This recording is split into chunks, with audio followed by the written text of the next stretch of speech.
Olá, amigo ligado na programação da TVT e você que nos assiste por um dos nossos distribuidores ou pela internet. Estamos começando o Brasil Consciência desta semana, programa em que vamos mostrar para vocês como está a implantação do radiotelescópio Bingo, um dos instrumentos científicos mais avançados do mundo que vai funcionar no Brasil. Nós também vamos mostrar para vocês como estão os preparativos no CPTEC INPE para receber o novo supercomputador do Instituto.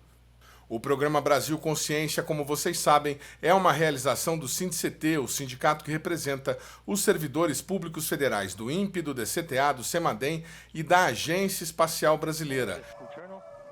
Antes a gente mostra para vocês como foi o voo realizado pela empresa de Jeff Bezos, a Blue Origin, com uma tripulação exclusivamente feminina na semana passada.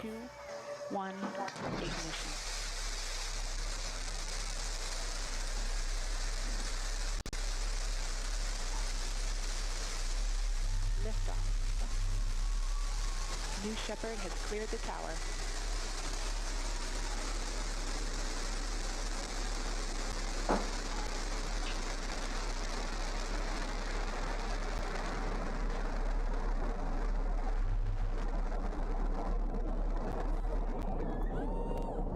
Flight. 6,000 feet climbing.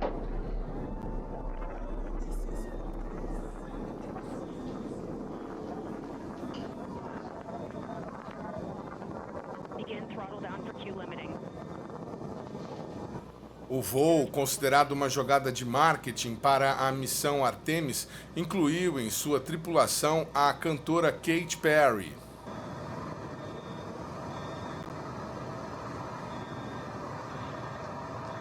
Max Q, maximum dynamic pressure.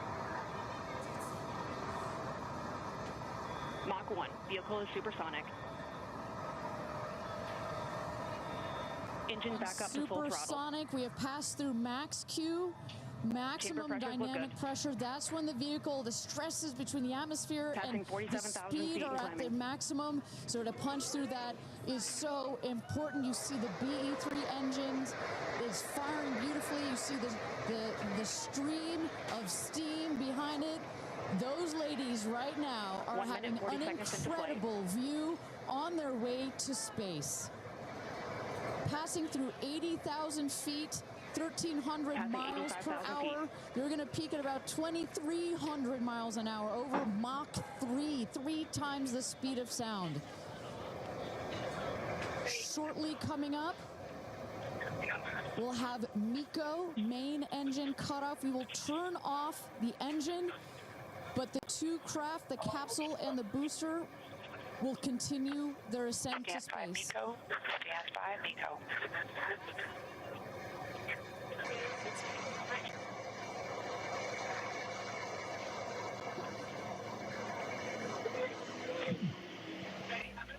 O foguete partiu às 8h30 da manhã no Texas e teve uma viagem com duração de pouco mais de 10 minutos.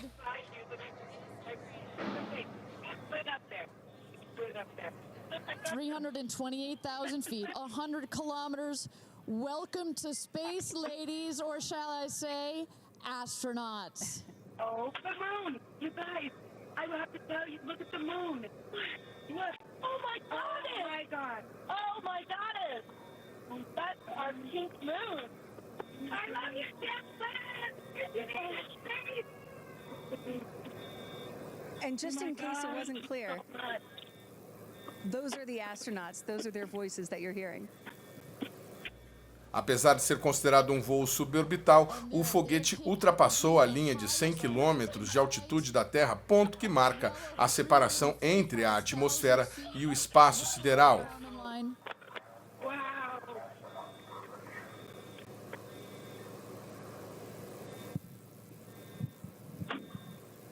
And at this moment, the astronauts have unstrapped from their seats. They are floating. They are weightless. Este foi o 11º lançamento tripulado do programa New Shepard da Blue Origin. Até hoje, 52 pessoas já viajaram até aquele ponto do espaço. 1 minute warning. 1 minute warning. So that is Capcom indicating a 1-minute warning for our astronauts to take in those last views before they get buckled back into their seats. At this point, both craft are descending already.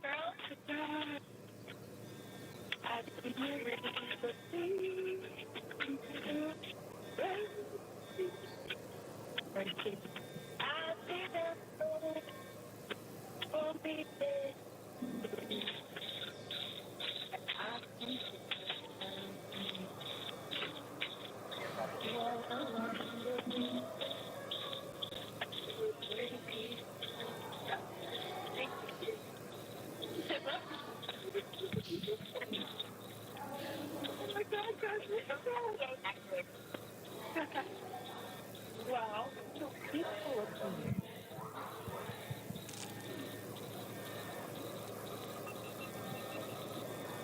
And you hear Dragon. Report status. 1, 2, 3, Copy. Whip. Report status.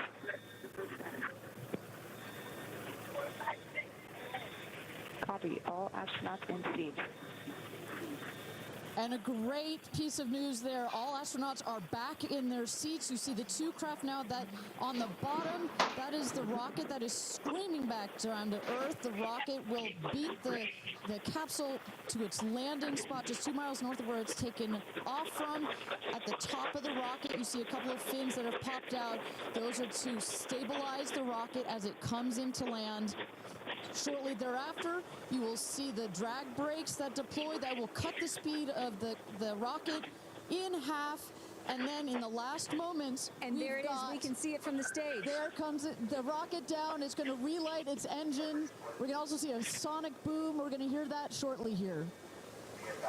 And remember, this is something that had never been done. Além da cantora Katy Perry, também estavam na aventura a apresentadora da CBS americana Gayle King, a jornalista e empresária Lauren Sanches, a ex-cientistas de foguetes da NASA Aisha Bowie, a ativista dos direitos civis Amanda Nguyen e a produtora de cinema Kerianne Flynn.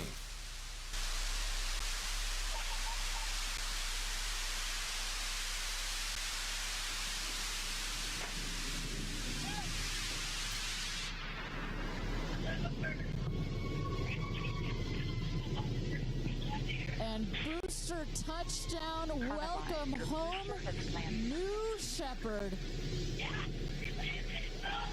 Picture perfect landing right there. Picture perfect landing. Right on target. You see that dust kind of creates this dramatic cloud that reveals the beautiful rocket that has just taken these ladies up to space and back. And I love the echo across the mountains. Is that what I was hearing there? That's what Nice you were touch. hearing, because so much of the capsule is windows, and it makes for just an incredible experience. Sarah. Good? Okay, here we go. Here goes Jeff Bezos to open the hatch. Além da tripulação 100% feminina, a viagem da nave New Shepard levou carga brasileira. Segundo a Embrapa, foram enviadas no voo plantas de batata doce e sementes de grão de bico, que fazem parte do projeto brasileiro de participação na missão Artemis, em que a Embrapa e a Agência Espacial Brasileira assinaram um acordo para desenvolver meios de fazer agricultura no espaço. Conforme nós já mostramos aqui no Brasil Consciência em entrevista anterior, os técnicos da Embrapa escolheram a batata doce e o grão de bico como plantas ideais para iniciar o cultivo em uma possível comunidade lunar.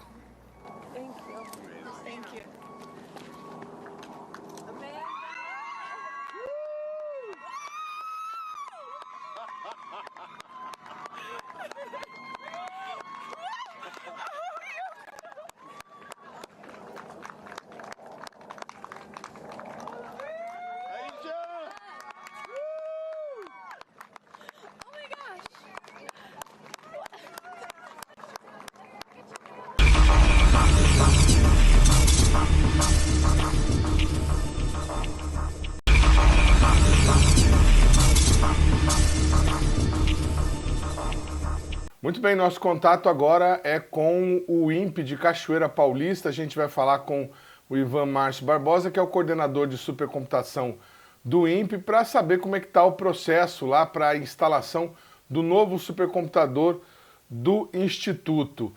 Ivan, boa tarde. A gente recebeu as notícias, as fotos, a desmontagem do Tupã, né, pelo menos o módulo X16, já foi concluída?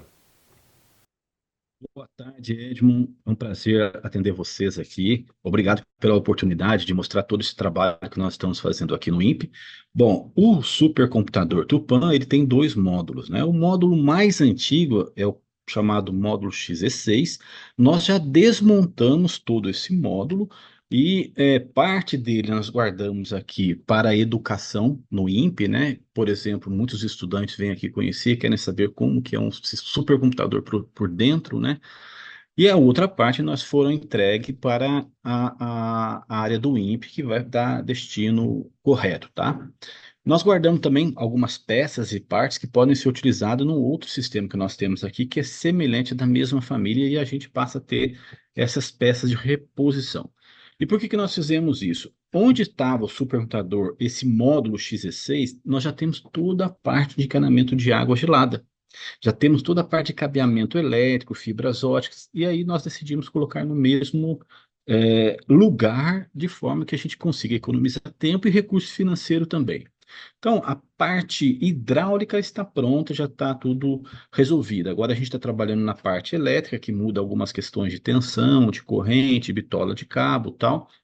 E esse novo sistema, esse novo supercomputador que o INPE adquiriu, né, nós tivemos na fábrica dos Estados Unidos, fizemos um conjunto de testes lá, e ele está 1,6 petaflops, tá? Isso aí significa, ele é 8 vezes maior em capacidade de processamento do que o Egeon, que é o cluster de processamento de alto desempenho que nós temos aqui no INPE, tá? Que é o Então, XC50 não, o X150 é o outro módulo do do Tupã. Tupã. O Egeon, ele tem 200 teraflops, o XC50 300 teraflops, e essa nova máquina 1,6 petaflops. Tá? Então, nós mudamos de escala de teraflops para petaflops. Ah, mas E esse aí, outro que você falou, perdão, desculpa te interromper, só para esclarecer para o telespectador. Esse outro que você falou, ele não fazia parte digamos assim, dos componentes do Tupã para fazer previsão numérica de tempo e clima. Ele é um outro supercomputador que vocês têm aí para uma outra atividade. deixa eu te explicar, tá? Então, tínhamos o X16 que nós desligamos, né? Aí tem um XC50, que é o conjunto, X16, XC50, chama Tupã. O XC50 é o módulo mais recente do Tupã, que foi adquirido em 2017, e ele é operacional, só que nós estamos sem garantia, sem suporte do fabricante, tá? Há uns 3 anos atrás, nós adquirimos um cluster de processamento de alto desempenho, que é o Egeon, que é uma máquina pequena, que era utilizado para pesquisa. Agora, nós adquirimos um novo sistema de supercomputação do INPE, com capacidade de 1,6 petaflops e 24 petabytes de área de armazenamento. É um salto significativo em números. Essa nova máquina, esse novo supercomputador, ele é 8 vezes maior que o Egeon, né? E 5,5 vezes maior que o XC50, tá? Então, essa vai ser a nossa máquina operacional, que vão rodar todos os modelos de previsão numérica e tempo e clima, e também a parte de pesquisa, tá? Cabe lembrar que essa é a primeira máquina de outras 3 que virão, tá? À medida que nós vamos fazendo a modernização elétrica, de ar-condicionado, de água tratada, nós faremos outras estações de forma que a gente consiga expandir a nossa capacidade de supercomputação. E, bom, no comunicado que o INPE distribuiu, estava escrito que esse outro sistema é o sistema Kerana. É isso que vocês têm Exatamente. Essa máquina Kirana é uma máquina especificamente utilizada para pesquisa, tá? Ela é do mesmo modelo do XE6 e nós guardamos partes do XE6 para essa Kerana, caso necessite trocar e substituir alguma peça, o nosso mesmo time faça, entendeu? Então, é uma máquina bem menor, né, utilizada só para pesquisa, que também está com a idade um pouco avançada, mas a ideia é que, com o passar do tempo, todos esses Kerana e o XC50, nós faremos a migração dos modelos, dos dados para esse novo sistema de supercomputação, entendeu? Muito bem. Bom, e vocês estiveram lá nos Estados Unidos, testaram o novo supercomputador 1.6 petaflops, você estava nos falando aí. E que dia que esse supercomputador vem para o Brasil? Já tem data marcada para ele decolar para cá? Então, esse novo sistema de suplementação ele deve chegar aqui no final de maio, tá? E nós iremos fazer toda a parte de instalação, configuração, migração no mês de junho, tá? Então, nós acreditamos que até o final, na última semana de junho, no início de julho, essa máquina já esteja operacional e rodando, por exemplo, o Monan e outros modelos de previsão numérica, tempo e clima aqui que nós trabalhamos, desenvolvemos esses modelos. Isso trará certamente, Edmond, muitos benefícios para a sociedade. Isso é um salto significativo para a ciência aqui no país, é o começo e que vai beneficiar muito a sociedade brasileira, a sociedade civil. Muito bacana, mas não tem uma data fechada, pelo que você está me dizendo. Ainda vocês estão resolvendo a questão Então, eu vou te falar logística. para você por que que não temos uma data fechada. Assim, o Aproveitar só para fabricante. você responder na mesma questão, e vocês se programaram para trazer de avião dos Estados Unidos para o aeroporto de São José. Ele pousa em São José e vai de caminhão até Cachoeira. É isso que vocês vão fazer. Exatamente. Então, o fabricante, ele tem a data até dia 9 de maio para entregar no aeroporto de Miami para nós, tá? Tudo bem. Só que aí a fundação de apoio que está fazendo, que nos apoia nesse projeto, ela vai buscar lá fora esse equipamento, que isso é o tipo de importação chamado FCA, que nós pagamos menos imposto dessa forma, menos 30% mais ou menos, tá? E o que acontece é o seguinte: esse transporte de Miami para São José dos Campos tem muitas variáveis. Por exemplo, tem que ter a aeronave disponível para cá, com a carga. Então, tem toda uma logística de trazer isso aí que nós estamos estimando aproximadamente 3 semanas.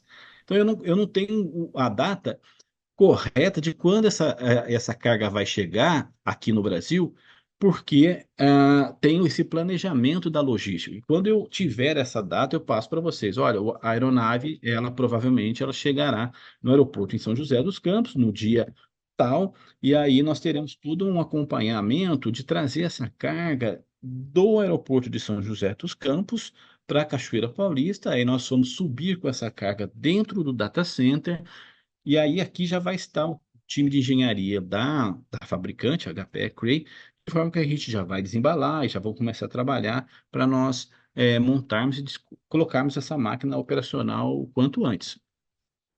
Teve um outro comunicado do INPE falando a respeito do desligamento do sistema. Eu imagino que era por conta aí das obras que vocês estavam fazendo lá para desmontar. Exatamente. Terminou isso, já tá, a previsão do tempo do Brasil não ficou suspensa durante muito tempo. É isso que a gente queria Não, saber. não, não ficou suspensa, sabe, o Edmond. Nós temos que fazer várias adaptações para recebermos a próxima máquina, porque ela tem características diferentes, tá?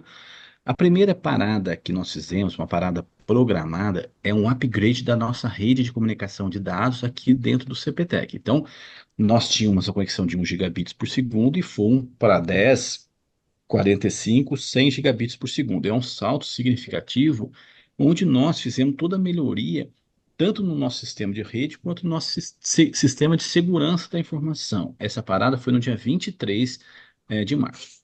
A parada do dia 2 de abril foi uma parada para adaptações elétricas, porque nós fizemos uma expansão no nosso sistema de no-break, UPS, tá? De forma que a gente precisa ter todo esse novo sistema de suplementação em sistemas elétricos confiáveis, que eles não parem caso haja um não fornecimento, uma interrupção no fornecimento da energia elétrica pela concessionária, tá?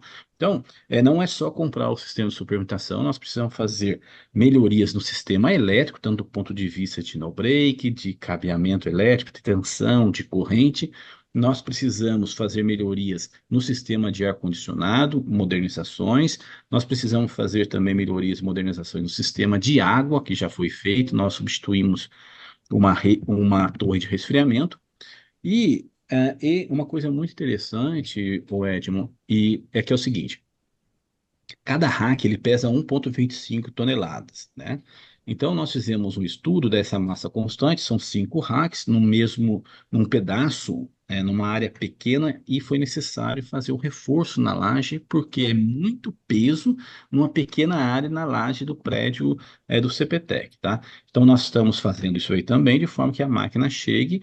Nós só vamos colocar justamente nesse reforço da laje. Na verdade, isso é dividir a massa desses 5 racks numa área maior na laje do prédio do CPTEC, né? À medida que o tempo passa, esses sistemas de supercomputação eles vão ficando mais densos e com isso a massa do rack vai ficando cada vez maior. Você falou 1,6 toneladas cada rack. 1,25 tonelada os racks que está o sistema de armazenamento e 1 tonelada os racks que estão o sistema de processamento. Então, São nós 5 temos racks. 5 racks, aproximadamente 5 toneladas. E o Tupã não pesava tudo isso? Não necessariamente, porque ele também era mais espalhado, tá? Essas máquinas novas são densas, tem muita máquina num rack só. Então, nós não tínhamos esse problema. E essa preparação que vocês fizeram na laje, esse reforço, já visa os próximos que virão, os outros dois equipamentos?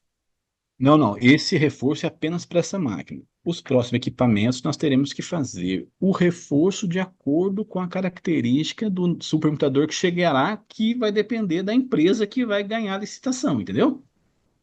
Cada supercomputador, sistema de supercomputação, tem a sua característica, né? Dimensão, massa, enfim. Então, para cada sistema de supercomputação, nós teremos que fazer a adaptação necessária de forma que isso não prejudique a laje aqui do prédio do CPTEC no INPE de Cachoeira Paulista. Tá certo, quero agradecer demais ao Ivan Barbosa pelas informações. A gente segue acompanhando, viu, Ivan? Toda a saga do supercomputador brasileiro, o supercomputador que vai revolucionar a previsão do tempo e clima no Brasil, e a gente aguarda notícias aí de quando ele estiver chegando. Muito obrigado, Muito viu? bom, nós estamos à disposição. Um O programa abraço. Brasil Consciência vai para um rápido intervalo e, na sequência, a gente fala sobre o radiotelescópio Bingo. Fomos ao INPE conferir como está a produção das cornetas do radiotelescópio. A distância só não sai daí.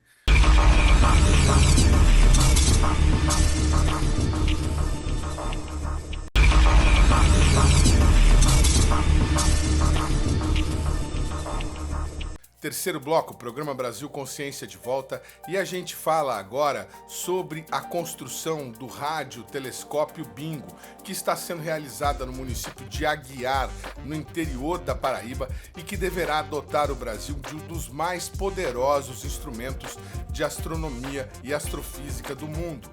Aqui na zona rural de Aguiar, particularmente aqui nessa região toda, a gente pode ver que o radiotelescópio está sendo construído lá embaixo no vale. O radiotelescópio Bingo é um projeto internacional que no Brasil é coordenado pela USP. Eu sou Elcio Abdala, professor do Instituto de Física da USP, sou o coordenador do projeto Bingo, que visa estudar basicamente a parte escura do universo, entre outras coisas, e a sua constituição, né? O projeto tem participação fundamental do INPE e o Brasil Consciência acompanha os trabalhos desde 2019.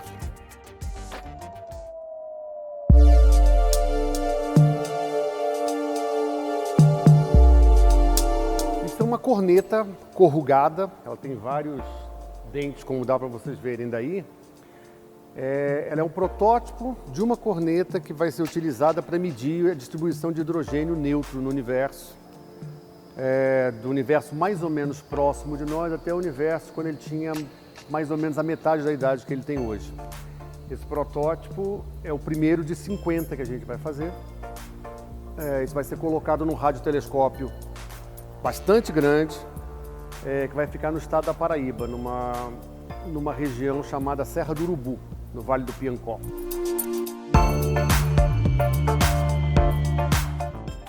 Recentemente, o governo do estado da Paraíba produziu um vídeo informativo sobre o andamento da implantação.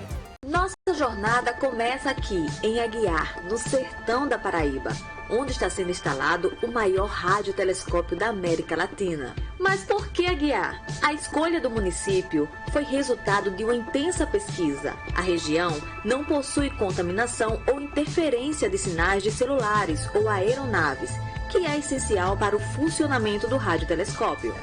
Do ponto de vista da ciência do radiotelescópio, ele é um equipamento muito sensível a interferências de rádio. Aqui, na zona rural de Aguiar, particularmente aqui nessa região toda, a gente pode ver que o radiotelescópio está sendo construído lá embaixo no vale.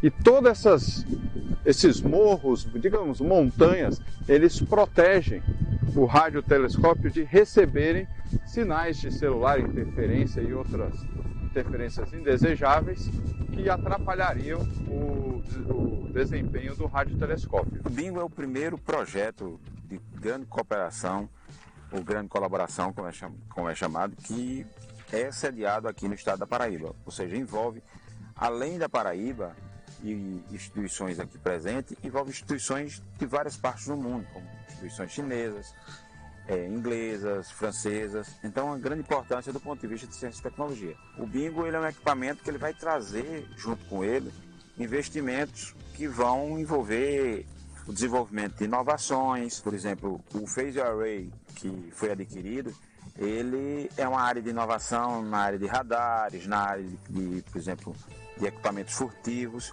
Isso gera um desenvolvimento na área de inovação, desenvolvimento de chips, uma série de investimentos locais que vão acontecer. A partir do momento que você vai trazer pesquisadores aqui para o estado da Paraíba, vai fazer com que o entorno aqui do Bingo, Carrapateiras, Souza, Aguiar e todo esse grande entorno, ele também seja alavancado em diversas áreas, como turismo.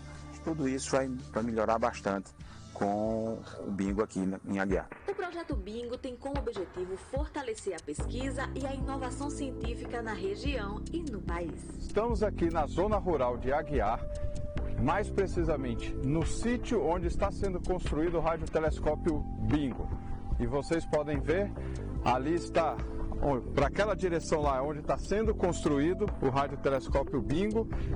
Aqui, para o lado de cá, é onde está a casa de comando, a usinas solares, que já são benfeitorias prontas. E essa estrada aqui dá acesso ao radiotelescópio Bingo. O governo do estado da Paraíba, através da Secretaria de Ciência, Tecnologia e Inovação e a FAPESC, são um dos grandes investidores desse projeto. Já foram investidos diretamente cerca de 16 milhões, sendo aportado agora mais 5 milhões, que vai passar de 20 milhões já de investimentos nesse momento, que vão ser colocados aonde? No desenvolvimento da parte de pesquisa do Bingo. Mas nós temos que olhar também para os investimentos complementares que o governo da Paraíba está fazendo para que transforme essa área numa área de desenvolvimento, ou seja, o que a gente chama complexo científico e turístico do sertão. Que dentre eles está a cidade da astronomia, que dentro em breve o governador deve estar anunciando a licitação desse equipamento aqui em Carrapateiras, juntamente com o Vale dos Dinossauros, que será construído um novo museu, não só da parte de museologia, de visitas, mas também de toda a parte científica, e o Museu de Arqueologia da Paraíba, em Cajazeiras, que com isso formará um circuito de pesquisa e cultura e turismo que vai alavancar o desenvolvimento regional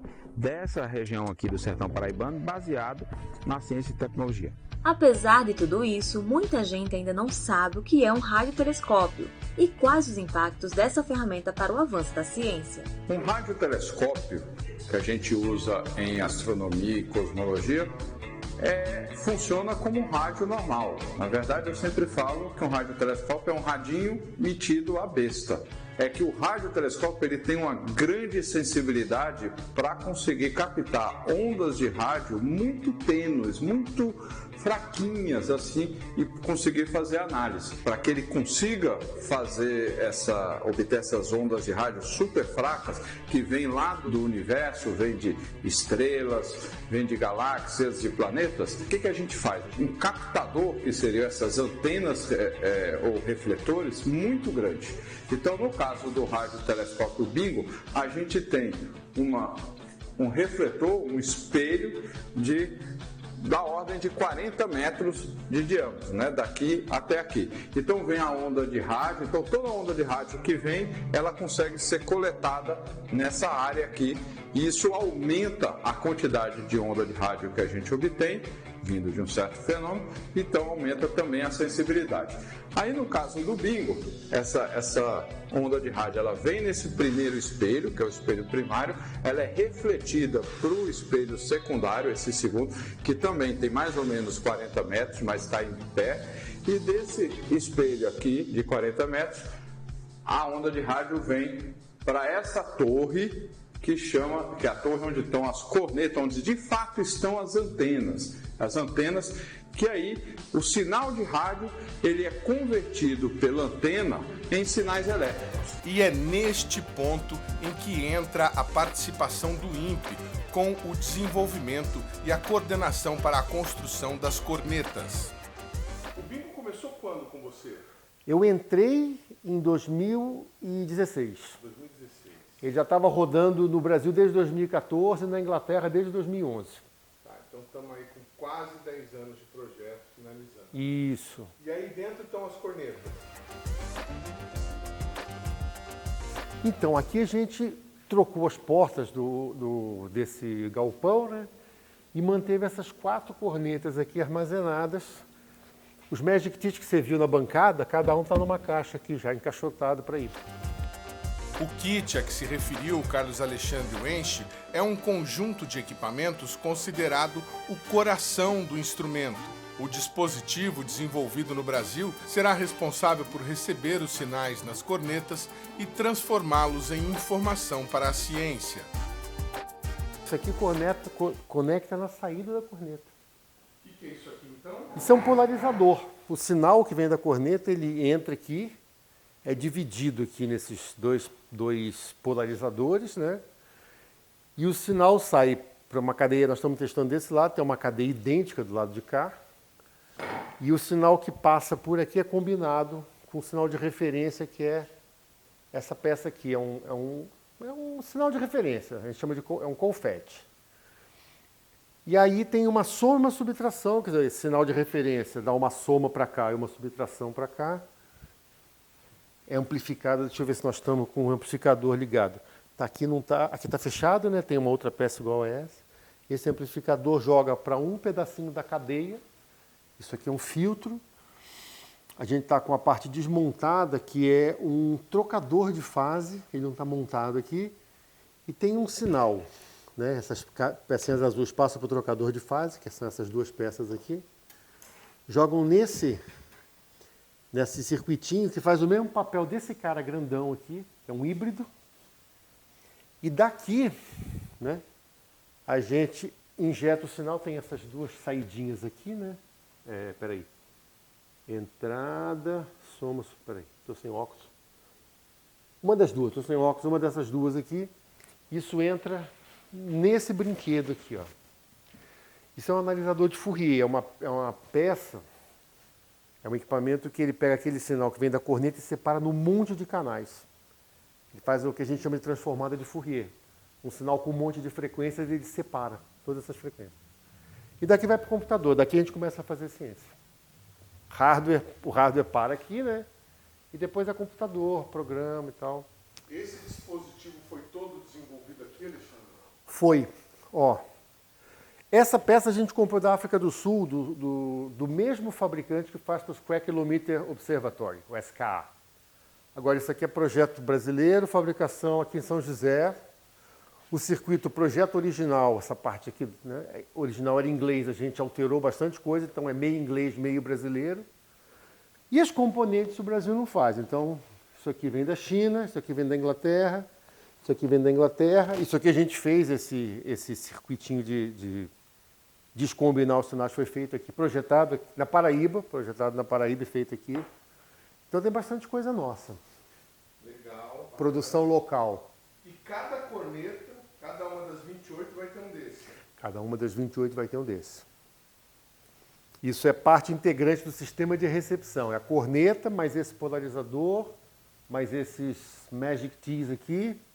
E cada pedaço, né, o lado de lá e o lado de cá, tem uma cadeia de receptores.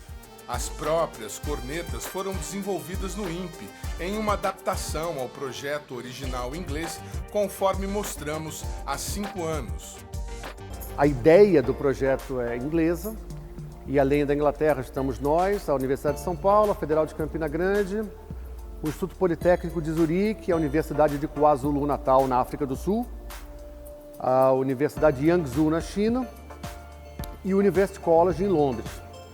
Então o conceito do experimento todo é inglês. Essa corneta, a concepção dela e a construção é toda brasileira. A proposta que veio da Inglaterra era um outro tipo de corneta que a gente convenceu as pessoas que não ia funcionar, porque ia ter um problema de ia ficar exposto ao tempo, ao calor na Paraíba. Então todo esse projeto, né, concepção, desenho e construção é brasileiro. O desenho, né, e a concepção é do Luiz Reitano, que fica na porta atrás de você, Edson, ali atrás. E a construção é de uma empresa que é um spin-off da Embraer, que chama Calfair. A grande inovação da construção dessa corneta foi elaborar um perfil de alumínio, né, pensar num perfil que a gente pudesse dobrar num formato correto, com uma tolerância super fina, né, de menos de 1 milímetro, dobrar isso nessa forma e juntar isso na forma desses anéis. Então, cada um desses foi feito separadamente, até lá na boca, e eles foram montados para fazer essa corneta. A alternativa anterior para essa construção era usinar. Você imagina pegar um pedaço de alumínio desse tamanho e passar um torno para usinar isso aí. É inviável. Economicamente, o custo é muito alto. E não justifica a precisão que você vai ter no torno para o que a gente necessita nesse caso. A gente tem uma imagem da primeira, quando vocês ainda estavam fazendo ela ainda estava, digamos, na casca anterior. Uhum. Essa já está lá. Essa é que está operando na Paraíba. A gêmea dela, feita aqui também numa empresa de São José, na Calfair, é essa aqui, ó. Essa branca. As outras foram feitas numa empresa de São Paulo, chamada Altec. E, bom, tudo produção local, né? Essa aqui foi a segunda, é o protótipo 2 que a gente chamou. E lá fora tem mais 4, por quê? Porque não tem espaço. A gente tirou para fazer uns testes no LIT, e não sei se você lembra, outra vez que você vê, essa porta estava com problema. Sim. A gente não conseguiu levantar a porta para colocá-las aqui dentro. E elas estão feitas para ficar no tempo mesmo, então não tem problema elas ficarem lá fora. A gente trocou as portas no final do ano, então daí elas ficaram lá fora porque a gente está nesse processo já de contratar o transporte para levá-las para Paraíba. Neste ponto da entrevista, uma informação exclusiva e importantíssima. Os parceiros chineses do projeto doaram uma corneta de concepção diferente que será testada no bingo. Você está falando de 7, aqui são 4, lá são 4. Lá são 3 mais uma, porque a quarta é uma corneta chinesa que é diferente. A manufatura foi diferente, o projeto eletromagnético foi diferente. Mas ela faz exatamente a mesma coisa? Ela é usada para o mesmo fim. Ela processa o sinal um pouco diferente. Você vê que essas são vários anéis, né? A chinesa é de fibra de carbono e é lisa. Os caras fizeram um outro projeto para fazer, né, o mesmo serviço. Sem entrar num detalhamento muito técnico, ela, do ponto de vista de manufatura, ela é mais barata, porque ela é fibra de carbono. A demanda é basicamente um molde de fibra de carbono, você coloca em cima da estrutura e tira, então ele é mais fácil de fazer, mais barato. Mas o desempenho eletromagnético para fora do centro, né, do eixo da corneta, é pior. Né? Então, você não ganha todas, né? Eles fizeram um trabalho muito bom, barato, e ela pode ser uma corneta de backup, ou você ter um bloco de cornetas das chinesas para comparar com os resultados dessas que você viu aí com os anéis. Então, seria legal também fazer tipo um cross-check de uma detecção com detetores diferentes. Mas o contrato prevê mandar mais chinesas? Não tem um contrato para fazer todas as outras, nós estamos atrás do dinheiro. Elas fizeram de graça. A empresa fez, toma para você testar. Segundo o pesquisador, o custo para a confecção de uma corneta é de aproximadamente $25 mil, que foram economizados com a doação chinesa. Vamos chegar perto para você ver as pequenas diferenças das cornetas. Essas três, essa deitada e as duas em pé, são da mesma empresa e com a mesma manufatura. São anéis, são perfis de metal, né, feitos com essas ranhuras que dá para ver aqui do lado de fora, que as empresas dobram e vão rebitando para formar a corneta. Então são um monte de anéis rebitados. Esse é brasileiro? Esse é brasileiro, o projeto é brasileiro, o design inteiro, toda a concepção intelectual do processo é brasileiro. Agora, a chinesa, ela é de fibra de carbono, como eu te falei lá no laboratório. Vem dar uma olhada aqui perto. Ó. Mas qual que é a participação da China no radiotelescópio? Eles são parte da colaboração internacional? São parte da colaboração internacional, eles são o principal parceiro internacional hoje. Eles estão entrando com dinheiro, eles fabricaram os espelhos, a gente pagou, né? Aí foi um contrato. E eles fabricaram as estruturas que vão sustentar os espelhos. Eu acho que a gente comentou na nossa outra conversa aí, que a ideia era a gente contratar isso no Brasil. Não sei se você lembra, vamos fazer contratação, indústria nacional, né? A gente usar o dinheiro do Estado para fomentar a indústria nacional. A gente conseguiu achar uma empresa em Curitiba, a Brasilsat, competente, fez um puta projeto legal, mas na hora do custo, Edmo, a China botou o projeto com 30% do valor do Brasil. Aí a gente você não consegue, né? Já estava acordado, inclusive com a FAPESP, que se fosse 20% mais caro no Brasil do que na China, a gente pagaria a empresa brasileira. Eu fui no limite, se for 25% mais caro, a gente banca no Brasil. Paga mais caro, mas contrata no Brasil. Mas com 30% do preço, não dá para você brincar, né? Não tem jeito. Além dos equipamentos do radiotelescópio, a participação chinesa também se estende ao escopo científico do projeto. A gente tem no grupo com quem várias discussões estão acontecendo, algumas decisões estão sendo tomadas depois de conversa com esse pessoal especialista da China. Eles estão ligados ao FAST telescópio, aquele telescópio de 500 metros, que é o maior do mundo hoje, e ao Tianlai, que é uma mistura de telescópios que são um semicilindro, né, e telescópios normais, parábolas com receptores. Então essas pessoas têm sido assim, bastante generosas nas conversas, informações, na liberação de informação de receptores, tem trocado muita ideia. Por exemplo, eu sou um radioastrônomo que sempre trabalhei em frequências muito mais altas. Os meus detectores eram desse tamanho, nunca trabalhei com essas cornetas desse tamanho. Então tem muito aprendizado na forma, nos testes, né? Na física não, mas na forma e nos testes. Para mim está sendo um aprendizado interessante, usar o que eu sabia de micro-ondas de fato, para essa parte de rádio, de comprimentos de onda muito maiores e tudo. Tem sido muito bom interagir com o pessoal da China nesse sentido. E eles depois vão trocar informações com relação às coletas, efetivamente?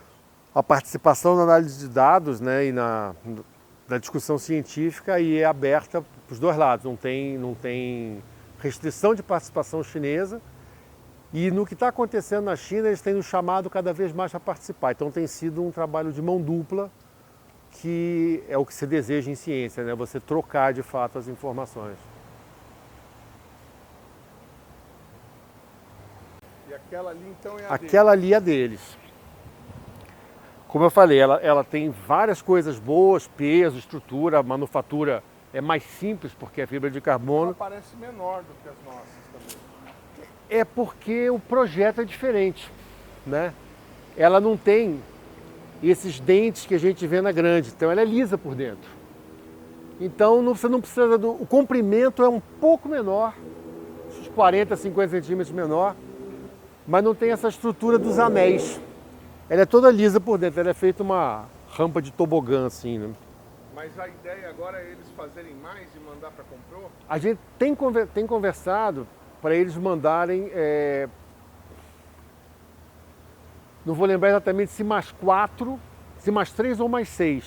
Se forem mais 3, a gente faz uma linha horizontal com as cornetas. Se forem mais 6, faz uma linha vertical na estrutura do plano focal. Então isso está em conversa ainda, eu não sei te dizer porque não está decidido ainda, né? E qual é a dificuldade dificuldade hoje de mandar essas 8. A gente está vendo aqui 8, né? Das 28, tem 8 aqui. Na verdade, tem 7, né? Uma é essa chinesa. Isso. E uma já está lá. Outras da USP já foram, acho que foram mais 5 ou 6 da USP que já estão lá. Tem mais 2 na USP, tem essas 7 que você viu aqui, mais a chinesa. A dificuldade foi que o orçamento saiu só semana passada, então a gente só pode começar a contratação agora. Bom, então, vamos repetir, tem 7 aqui, mais Isso. 5 na USP. Mais 5 na Paraíba, mais 6 na Paraíba e mais 2 ou 3 na USP. Agora eu tenho que parar e fazer a conta no quadro. De 15 cornetas 17 cornetas mais a chinesa. 18 cornetas Prontas. Das 28 iniciais. Pronto. E na Paraíba a gente tem provavelmente 7 ou 8. E qual que é a expectativa de colocar o radiotelescópio para funcionar? Então, como eu te falei, o recurso para trazer as estruturas para o Brasil foi conseguido em uma conversa com o Tirso Vilela, que era nosso colega aqui do INPE, com a ministra Luciana. A ministra autorizou a FINEP fazer uma encomenda para isso. Então, com isso a gente pode trazer até julho, agosto, montar até outubro, novembro com os receptores e começar a ligar final de novembro, dezembro. A gente já falou isso, Carlos Alexandre, para o nosso telespectador, mas acho que vale a pena repetir para quem não viu. É até interessante que a gente tem como mostrar as duas estruturas aqui. Aqui a gente está vendo, tem essa espécie de, vamos chamar assim, uma armação metálica por fora, sobreposta da corneta. Aqui a gente não tem isso, né? Ela é inteiriça. Isso, dá para chegar, se você quiser entrar aqui um pouquinho mais perto, ela é uma estrutura de fibra de carbono mesmo. Aqui. É fibra de carbono. E qual que era a dificuldade no início? Por que vocês adotaram aquela solução? Porque do ponto de vista eletromagnético, ela era muito boa. A gente testou isso aqui no LIT. Todas as cornetas, os primeiros protótipos que foram feitos na Calfera aqui, esses protótipos da Altec de São Paulo, embora tenha diferença na manufatura, o desempenho eletromagnético é realmente muito bom. Sabe aquele desempenho de livro-texto? Você faz, nossa, igualzinho, podia botar no livro esse perfil. Essa aqui é mais fácil, mais barato e foi uma proposta chinesa. Falei, a gente tem uma solução diferente, vocês querem testar? Falei, a gente quer.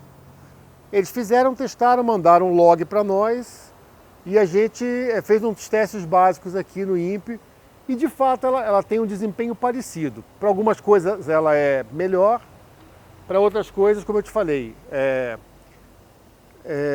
o desempenho fora do eixo óptico dela deixa a desejar em relação a essas aqui. Mas ainda assim é muito bom. Mas diz uma coisa, uma pergunta de leigo que pode ser um absurdo, tá? Eles tinham uma corneta de radiotelescópio assim na prateleira pronta ou eles tiveram que desenvolver? Não, desenvolveram. Eles desenvolveram o projeto óptico, é muito diferente desse aqui. Eles só tinham os requisitos que a gente queria chegar. E aí o projeto óptico foi desenvolvimento da CETC 54, que é uma empresa chinesa. Os caras fizeram molde, fizeram teste, fizeram esse primeiro protótipo e mandaram para cá. Foi um desenvolvimento inteiro na China a partir do requisito que a gente deu. Isso é uma parceria, isso não foi cobrado. A gente não pagou por essa corneta. Vai fazer mais alguma antes de enviar? Não, a gente tem o recurso que a gente tinha, deu para essas 17, né? Mais a chinesa, que a gente não pagou, então são 17. Elas foram feitas 2 aqui e 15 em São Paulo, na cidade de São Paulo. Então, por hora, a gente não tem recurso para fazer mais nenhuma.